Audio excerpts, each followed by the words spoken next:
De alegria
Que bom estarmos juntos novamente para o estudo, agora nosso culto de sábado. É bom tê-lo conosco para mais este momento de adoração ao nosso Deus. E hoje nós vamos falar sobre dois amigos, Josué e Caleb, e aprender algumas lições da fidelidade deles e tirar lições para a nossa vida. Mas antes eu quero cantar com você um hino. Jesus é precioso para você? Ele foi precioso para Josué e Caleb. Vamos cantar. Precioso é Jesus para mim. Cante com alegria.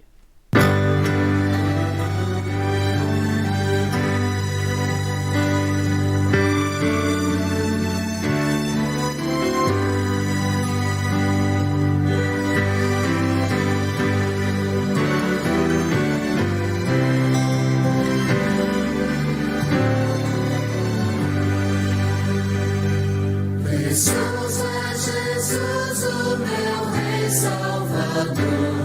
A Ele somente darei meu louvor. É fonte divina de força e vigor. Precioso é Jesus para mim. Precioso é Jesus para mim.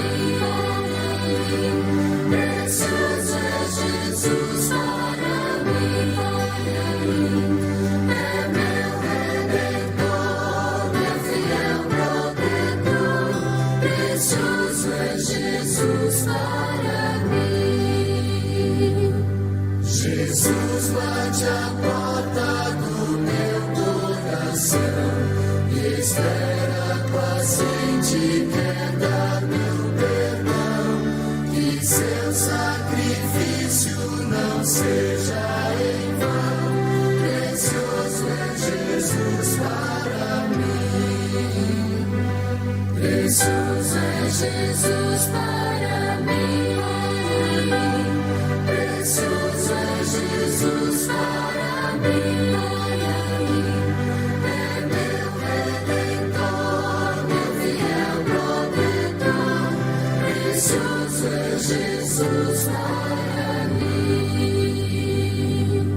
Preciosas promessas eu tenho no Rei, com Ele no lar perenal morarei. No reino de luz sua face verei. Precioso é Jesus para mim. Precioso é Jesus para mim. Precioso é Jesus para mim. É meu Redentor, meu fiel protetor. Precioso é Jesus para mim.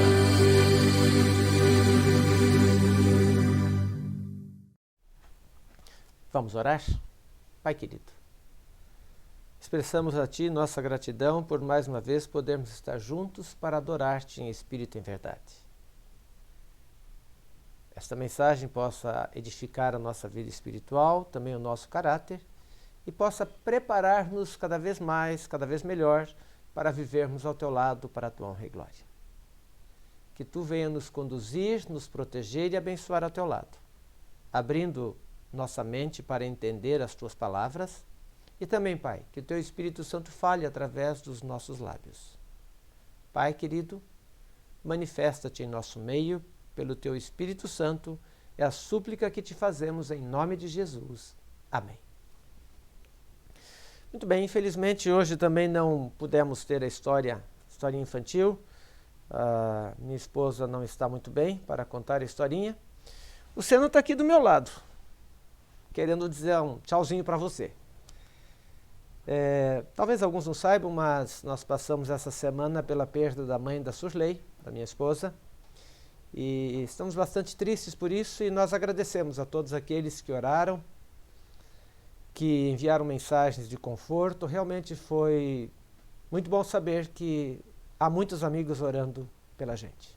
Eu agradeço a você que enviou uma mensagem, talvez você não sabia, não tem problema nenhum, mas a todos aqueles que mandaram mensagens e aqueles que oraram por nós, nós somos gratos e continuaremos orando por você também. Que Deus abençoe você e que nós possamos ter um culto abençoado nesta manhã. Eu quero convidar você para abrir a sua Bíblia no livro de Gênesis, no capítulo 50 e o verso 24. Enquanto você procura, Seno, vem cá. Vem cá um pouquinho, vem. Vem cá. Olha lá. Olha o Seno aqui. Ele veio pelo menos para dizer um oi para você. Estava esperando a hora dele entrar no ar. Ele fica no meu lado aqui, assistindo enquanto eu falo, e fica todo junto de mim. Olha, ele está olhando para você e está dizendo: oi, tchau, bom dia, olha eu aqui, eu estou feliz porque você está conosco. Ok? Vamos ter a nossa mensagem então? Gênesis capítulo 50 e o verso 24. A Bíblia nos conta aqui, diz o seguinte: disse José a seus irmãos: eu morro. Porém, Deus certamente vos visitará e vos fará subir desta terra para a terra que jurou dar a Abraão, Isaque e a Jacó. José estava finalizando os seus dias no Egito. O relato bíblico diz que ele morreu com 110 anos, bem idoso. E então, ele fez uma profecia de que Deus visitaria o seu povo e o faria subir da terra para a terra que havia jurado para Abraão, a terra prometida. Josué e Calebe não viviam ainda nessa época, que foi muitos anos antes da saída do povo, foi cerca de 400 anos antes do povo de Israel sair do Egito. Mas a Bíblia em Amós, no capítulo 3 e no verso 3, depois de Jonas vem Miqueias, depois Miqueias vem Naum, aí vem Abacuque, Sofonias, Ageu, e eu passei porque é antes de Jonas, né? Amós é logo depois de Joel. Oséias, Joel, e daí vem Amós. Amós, no capítulo 3 e no verso 3, diz o seguinte: andarão dois juntos se não houver entre eles acordo? Nós entendemos que o fundamento da amizade sólida e duradoura está no cultivo de princípios derivados do amor, como a lealdade, bondade e a compreensão, entre alguns outros. Ainda é fundamental compartilhar aspectos em comum que façam parte da essência da pessoa. E esses aspectos em comum que existem podem ser a cosmovisão, os objetivos, os princípios, os ideais, os interesses e também os gostos. Você percebe que, por exemplo, eu lembro quando eu era adolescente, eu jogava basquete, meus amigos todos eram aqueles que jogavam basquete. Então, quando há um gosto em comum, junta-se essa amizade. E assim surgiu a amizade entre Josué e Calebe. E essa amizade é um exemplo de dois personagens que compartilhavam aspectos muito especiais nas suas expectativas essenciais. Eles tinham em comum, em primeiro lugar, uma boa memória. Embora pertencessem a famílias de tribos diferentes, Josué era filho de Num e Calebe de Jofiné, eles foram criados e ensinados nos princípios, nas leis, nas tradições e nas promessas que o Senhor Deus, Criador do céu e da terra, havia feito ao povo de Israel. Ambos conheciam pelos relatos de seus pais as histórias dos seus avós quando vieram os patriarcas para o Egito. As circunstâncias, aquela linda história de José que os perdoou, tudo aquilo foi contado para eles. E isso fez com que eles cultivassem uma fé cada vez maior na esperança de que Deus os tiraria dali. Ambos ali no Egito sofreram os rigores da luta de buscar palha, de fazer os tijolos. Provavelmente como crianças eles brincavam ajuntando palha, talvez, sei lá. Ambos sofreram os dias extensos, a aridez, o rigor do sol do deserto, o chicote opressor dos governadores do Egito, mas eles conheciam e anelavam pelo cumprimento da promessa que havia Deus feito a respeito de uma terra prometida, uma terra onde haveria liberdade, onde manava leite e mel, onde havia abundância de alimentos, onde não mais seriam escravos. Ambos envolvidos na rotina do barro, da palha, dos tijolos, crescendo adolescentes e adultos, pensavam nas antigas palavras do patriarca José, que nós lemos no início, que ele disse aos seus irmãos no leito de dor, lá em Gênesis, no capítulo 50, verso 24, eu vou morrer, mas certamente Deus vai visitar vocês e vai vos fazer subir dessa terra e vai vos levar para a terra que jurou a Abraão, a Isaque e a Jacó, terra que mana leite e mel. Eles acreditavam nisso, assim como muitos. E quando chegou o tempo de esses anelos se cumprirem, a longa espera estava chegando ao fim.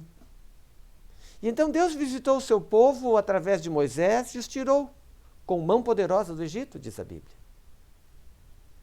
Com profunda alegria, reverência e prontidão, o povo de Israel saiu como um só homem rumo à terra prometida.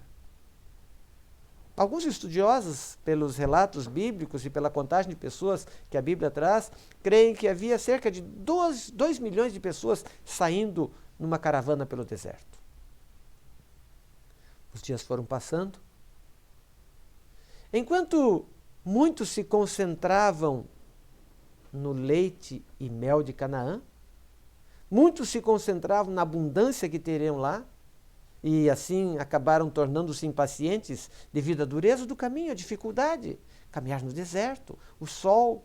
Tudo bem que Deus o protegia com uma nuvem durante o dia para que o sol não fosse muito escaldante, e de noite com uma luz para que pudessem ficar aquecidos, mas a dureza do caminho foi marcando as pessoas. Enquanto as pessoas eram marcadas pelas dificuldades, Josué e Calebe eram marcados pela esperança. Primeiro, eles viram os prodígios que Deus havia feito quando estavam no Egito. Todas aquelas pragas que foram derramadas sobre o povo do Egito. E então, a maravilha da travessia do Mar Vermelho, aqueles muros de água ao seu lado e eles passando a pé enxuto no meio. A nuvem durante o dia, o fogo, a nuvem de fogo à noite, a proteção em volta dos animais peçonhentos que há no deserto que não os atacavam. Esses detalhes mostravam para eles a preocupação de um Deus maravilhoso, amoroso, que cuida do seu povo. E quanto mais eles pensavam e conversavam sobre os feitos de Deus, as maravilhas que Deus havia feito, maior era a certeza, maior era a segurança e a confiança em Deus. E isso inundava seus corações. E embora transcorressem muitos anos, para eles, a posse da terra prometida era um fato irrefutável e que iria ocorrer realmente, sem problemas nenhum. Enquanto a fronteira de Canaã se aproximou, quando chegaram à fronteira, Moisés então fez o seguinte, isso está lá em Números, no capítulo 13. Moisés escolheu 12 homens, um de cada tribo, para irem fazer uma avaliação da terra, se realmente era aquilo que Deus havia prometido. E então, ele, no livro de Números, no capítulo 13, ele enviou 12 homens para ir lá. E veja lá o que diz nos versos 17 até 20. Entre esses 12 homens estavam Josué e Calebe, que eram líderes das suas tribos. E veja o que diz lá. Enviou, pois, Moisés a espiar a terra de Canaã e disse-lhes, subi ao Neguebe, penetrai nas montanhas, vede a terra que é tal, e o povo que nela habita, se é forte, fraco, se poucos ou muitos, e qual é a terra em que habita, se é boa ou má, e que tais são as cidades, e como são as cidades em que habitam, se em arraiais, se em fortalezas. Também qual é a terra, se é fértil, se é estéril, se nela há matas ou não. Tende ânimo, trazei do fruto da terra. E eram aqueles dias das primícias das uvas, diz o texto bíblico. Josué e Caleb, juntamente com outros 10 espias, subiram. Percorreram a terra, reconheceram a terra, voltando depois de 40 dias. Então, os 2 amigos ficaram cheios de esperança, cheios de emoção, cheios de otimismo, cheios de ansiedade para ir possuí-la. Tinham certeza absoluta e segurança de que Deus lhes daria aquela terra. Assim como o havia os tirado do Egito, assim como o havia os protegido no deserto, assim como os havia feito atravessar o Mar Vermelho, Deus os colocaria na terra prometida. Ao voltarem para casa, eles lhe prestaram relatório. E eles tinham certeza, porque um Deus tão forte, que não havia falhado no passado, não falharia agora. E então chegou o momento de entregar o relatório. Toda a congregação se reuniu diante dos 12 espias para ouvir os relatos. As primeiras palavras foram para reconhecer que realmente a terra de Canaã era uma terra que manava leite e mel. Contaram da exuberante abundância de alimentos, contaram da inigualável fertilidade da terra e trouxeram frutos, e como prova trouxeram um cacho de uva preso em uma vara que era carregada por 2 homens. Eu não consigo imaginar um cacho de uva tão grande. E eles então mostraram as maravilhas que havia na terra. Porém, aqueles 10 homens, quando iniciaram a segunda parte do relato, eles baixaram a cabeça. E agora, com tristeza, com muita desesperança e pessimismo, começaram a dizer que as cidades tinham muros altos, que eram fortificadas, que as cidades eram impenetráveis. Começaram a dizer ainda que entre os habitantes daquela terra haviam homens gigantes e que eles pareciam pequenos perto deles. E depois de um pequeno silêncio, eles chegaram à conclusão de que seria impossível conquistar a terra. Então, no capítulo 13 do livro de Números, nos capítulos 31 a 33, eles chegaram à seguinte conclusão. Porém, os homens que com ele tinham subido disseram: não podemos subir contra essa terra. Não podemos subir contra aquele povo, porque ele é mais forte que nós. Diante dos filhos de Israel, infamaram a terra que os que haviam espiado, dizendo: a terra pelo meio da qual passamos a espiar é terra que devora os seus moradores, e todo o povo que vimos nela são homens de grande estatura. Também vimos ali gigantes, os filhos de Anak, que descendentes de gigantes, e éramos aos seus próprios olhos como gafanhotos. Assim como nós também éramos aos nossos olhos. Então você percebe que entrou o desânimo. E eles ficaram desanimados, tristes. Quando a congregação ouviu esse relato tão triste, tão negativo, o que é que aconteceu? Eles também desanimaram. E então, eles começaram a chorar desalentadamente. E muitos começaram a gritar impropérios, demonstrando a raiva, a ira, e que Moisés havia feito com eles, tirando do Egito, onde eles tinham comida, começaram a murmurar, falar contra Deus que os havia tirado para que morressem no deserto. Então vejam no capítulo 14, verso 2, o que eles fizeram. E todos os filhos de Israel murmuraram contra Arão. Toda a congregação lhes disse: Ah, se tivéssemos morrido na terra do Egito, ou melhor, mesmo no deserto, teria sido melhor do que estarmos aqui. Quando Josué e Calebe ouviram esse relato, viram a reação do povo, eles ficaram assim assombrados, rasgaram as suas vestes, e diante do furor do povo e da pressão do momento, eles, fiéis às suas convicções, e fiéis à certeza e à clareza de que Deus podia fazer com aquele povo o que havia feito no Egito, libertando do Egito. O povo do Egito não era mais fraco do que aquele povo. Eles viram essa porta, eles viram as facilidades, e então eles demonstraram que certamente a posse da terra seria facilmente conquistada. E então, correndo o risco de serem apedrejados pela congregação, eles falaram o seguinte, lá no capítulo 14, versos 7 a 9, do livro de Números. E falaram a toda a congregação dos filhos de Israel, dizendo: a terra pela qual nós passamos é terra muito boa. Se o Senhor se agradar de nós, então nos fará entrar nessa terra, e Ele nos dará, essa terra que mana leite e mel.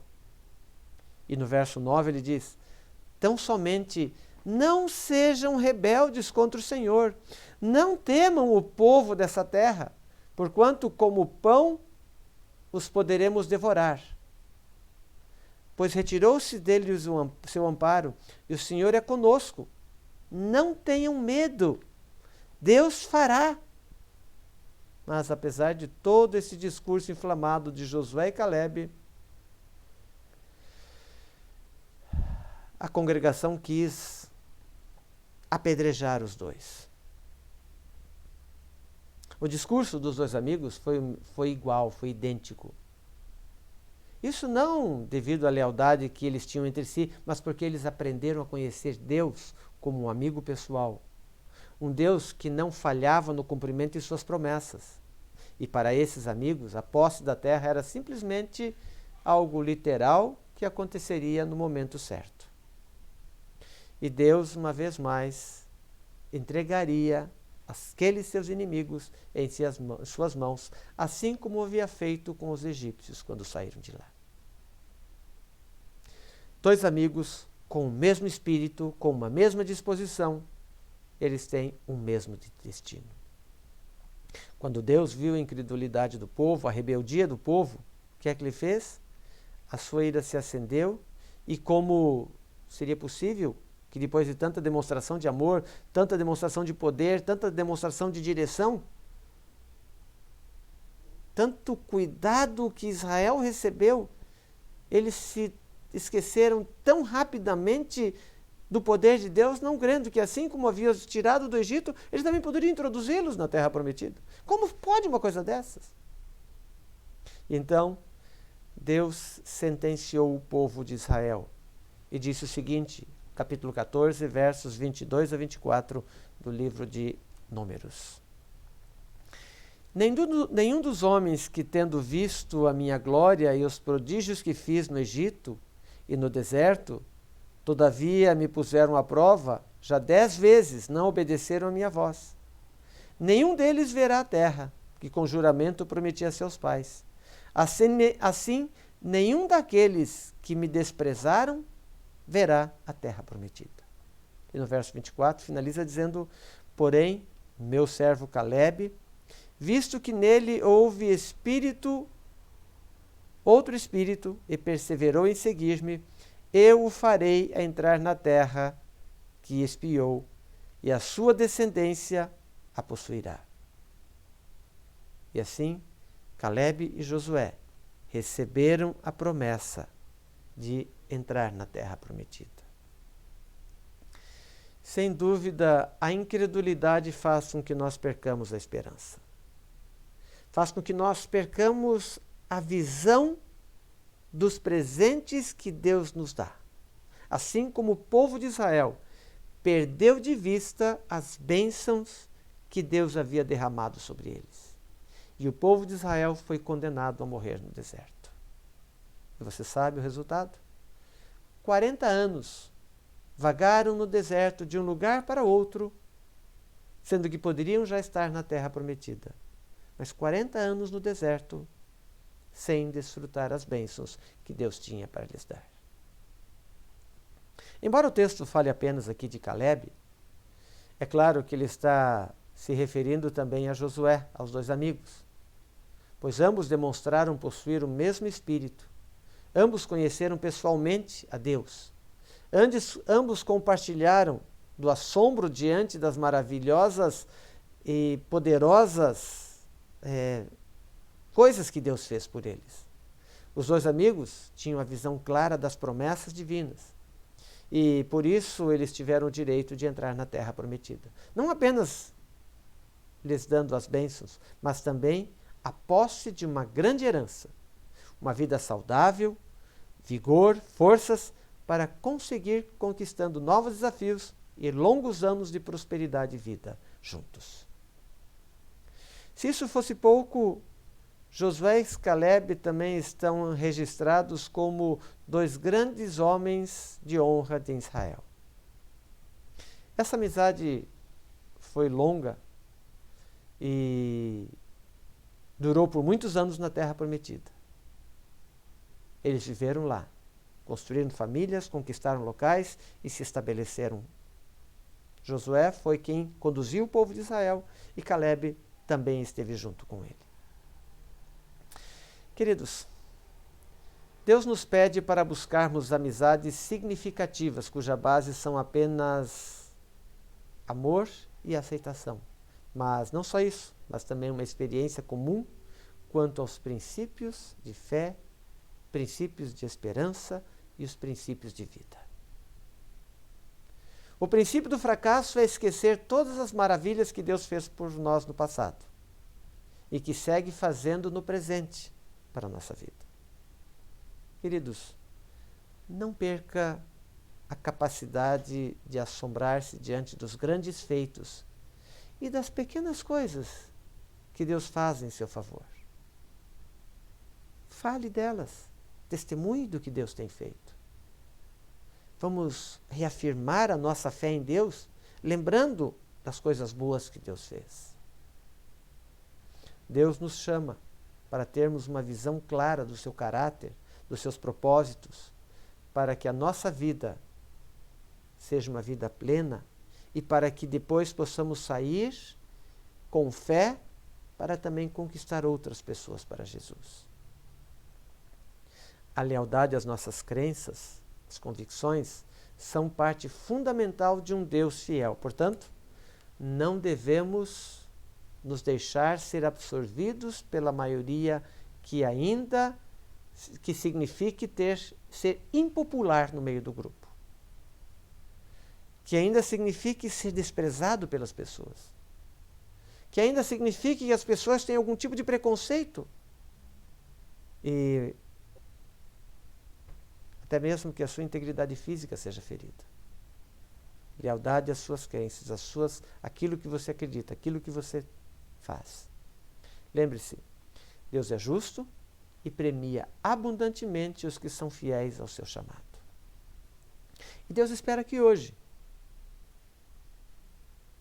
assim como toda a terra, tenha um espírito diferente e se levantem para conquistar este mundo para Ele. O nosso destino não é a Canaã terrestre, mas a Canaã celestial. E semelhante ao povo de Israel, estamos também no limiar das portas de entrada para o reino celestial. Também assim como Israel, temos um mundo para conquistar para Cristo. O povo de Israel, a conquista significava matá-los, mas destruir os povos. Mas hoje, nós não vamos matar as pessoas, nós vamos, diferente de Israel, conquistá-las para receber a salvação para o reino celestial em Cristo Jesus. Semelhante a Israel, teremos lutas, teremos desafios, teremos problemas. Mas semelhante a Israel, também teremos vitórias. Mas para obter as vitórias, assim como Israel, foi preciso, e é de suma importância, uma vida de comunhão e de entrega a Deus. Uma entrega diária ao serviço do Senhor, assim como Israel fez, e Israel se tornou vitorioso. Assim nós também devemos fazer. Por isso, devemos avançar com alegria, com fé, no poder de Deus, cumprindo aquilo que Deus requer de nós, aquilo que Deus fez para nós, um grande chamado, para que cada um chamado feito individualmente, como se fôssemos o filho único dele, um chamado para sermos úteis a ele. Queridos, a amizade de Josué e Caleb é uma amizade que deve ser um exemplo para nós. Talvez você tenha o seu amigo Josué, o seu amigo Caleb, não sei. Apegue-se a Cristo e que essa amizade possa crescer e possa fortalecer você para levar mais pessoas e ajudar pessoas a sentir o desejo de conhecer um pouco mais a respeito desse grande e maravilhoso Deus. Que Deus abençoe. Que você encontre o grande amigo que é Jesus e leve esse amigo para outras pessoas também. Que Deus o abençoe e possa viver junto a esse grande amigo.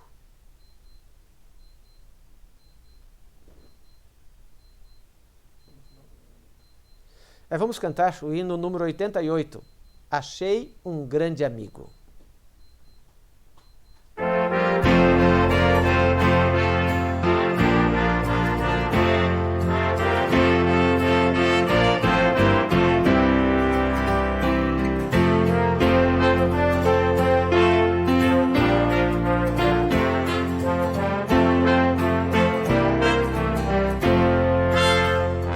Achei um grande amigo, Jesus o Salvador. Contarei quão grandes coisas fez por mim. Estando eu perdido, indigno pecador, resgatou-me, agora eu sirvo a Ele enfim. E em seu amor imenso por mim morreu na cruz, e o perdão dos meus pecados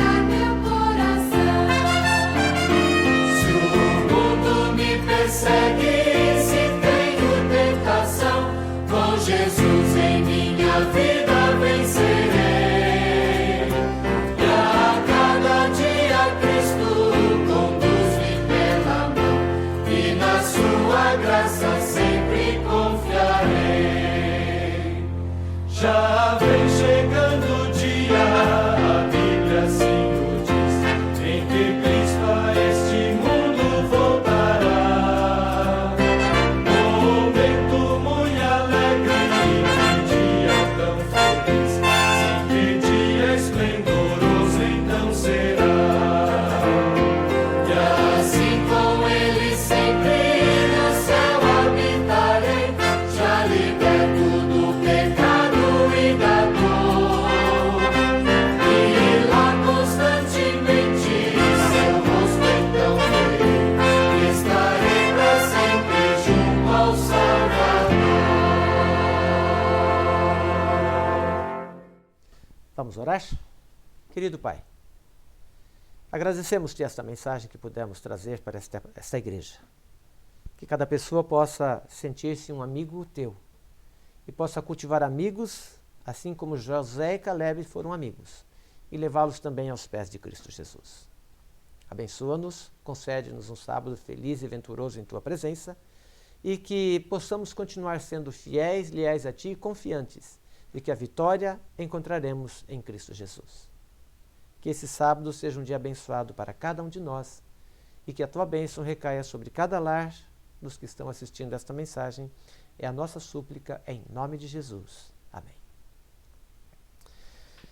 Obrigado por ter participado deste culto conosco. Que Deus dê a você um sábado maravilhoso, abençoado na presença de Cristo Jesus. Que a graça do Senhor inunde a nossa vida e nos prepare para estarmos com Cristo. Se você gostou da mensagem, compartilhe. Se você não está inscrito no canal, inscreva-se, por favor. e participe conosco, para que mais pessoas possam conhecer essa maravilhosa mensagem de que Cristo Jesus voltará para nos buscar.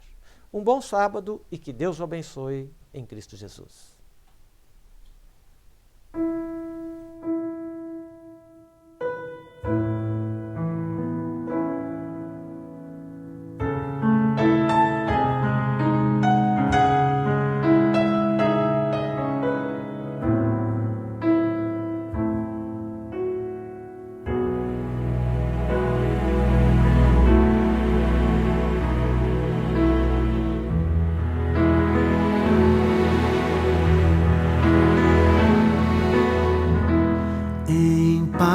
Eu vou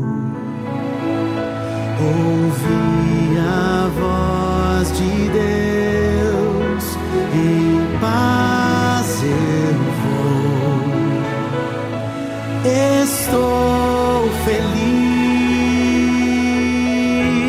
achei abrigo em sua casa. Estou com meu Jesus.